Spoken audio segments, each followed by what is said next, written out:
আল্লাহ রাব্বুল আলামিন জানিয়ে দিচ্ছেন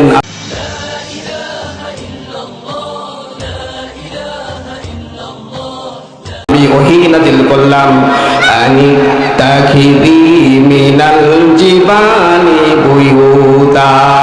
বলেন আল্লাহু আকবার। আল্লাহ রাব্বুল আলামিন বললেন, মৌমাছি তুমি ঘর বানাবা। তুমি তাহলে কোথায় ঘর বানাবা? তাহলে তুমি ঘর বানাবা পাহাড়ে, তুমি ঘর বানাবা গাছের মধ্যে।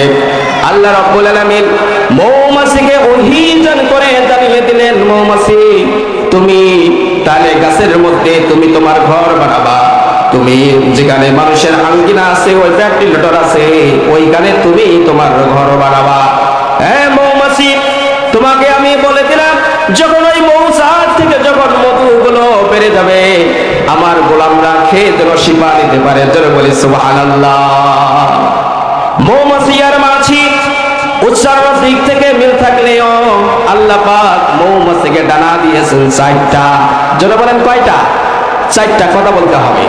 সম্মানিত বাবাজিরা আমার, আল্লাহ রাব্বুল আলামিন মৌমাছিকে ডানা দিয়েছেন 4টা। এই 4টা ডানা দিয়ে তাহলে সেকেন্ডের মধ্যে 200 বার উড়ে, তাহলে এই ডানাটা মিনিটের মধ্যে 12,000 বার ওড়ে। এই 12,000 বার তাপ ডানাটাকে নাড়িয়ে এই আমাদেরকে বুঝিয়া দিচ্ছে এই বিশ্ব ব্রহ্মাণ্ডের একজন মালিক আছে, সেই মালিকের নাম হচ্ছে আল্লাহ সুবহানাহু ওয়া তাআলা। কি মনে করেছেন মৌমাছি? এই মৌমাছির ভিতরে আল্লাহ রাব্বুল আলামিন এমন কিছু বিষয় দিয়েছে যা গবেষণা করলে দেখা যায় মৌমাছি কখনো খারাপ জায়গায় বসে না। বসে কোথায় ফুলে, বসে কোথায় সবজিতে, এটা গবেষণা বিজ্ঞান যখন গবেষণা করলো কেন ফুলে বসে, কেন সবজিতে বসে, কারণ আজকে যে পরাগায়ন পদ্ধতিগুলো হচ্ছে, মৌমাছি পুরুষ ফুলের মধ্যে পড়ে, ওই পরাগরেণুগুলো তার শরীরের মধ্যে লেগে যায়। আর যখন স্ত্রী ফুলের মধ্যে বসে পরাগায়ন হয়ে যায়, আল্লাহ রাব্বুল আলামিন সেই থেকে ফলের উৎপন্ন করে দেন। জোরে বলেন সুবহানাল্লাহ। এই মৌমাছি যদি আমাদের সমাজ থেকে, পৃথিবী থেকে ডিস্ট্রয়েড হয়ে যায়, তাহলে পৃথিবী থেকে 75% শাকসবজি বন্ধ হয়ে যাবে, মানুষগুলো রিজিক শূন্য হয়ে যাবে। তাহলে আল্লাহ রাব্বুল আলামিন আমাদেরকে এই মৌমাছি থেকে শিক্ষা গ্রহণ করতে বলেছেন। সম্মানিত ভাইরা আমার, আল্লাহ রাব্বুল আলামিন মৌমাছি সম্পর্কে একটা সূরা সেট করে দিলেন, সূরাতুন নাহাল। সূরা নাহাল দিয়ে আমাদেরকে জানিয়ে দিলেন মৌমাছি ধরে না, আবার ঢিল মারলে আবার কাউরে ছাড়ে না। ধরে বলেন ঠিক কিনা?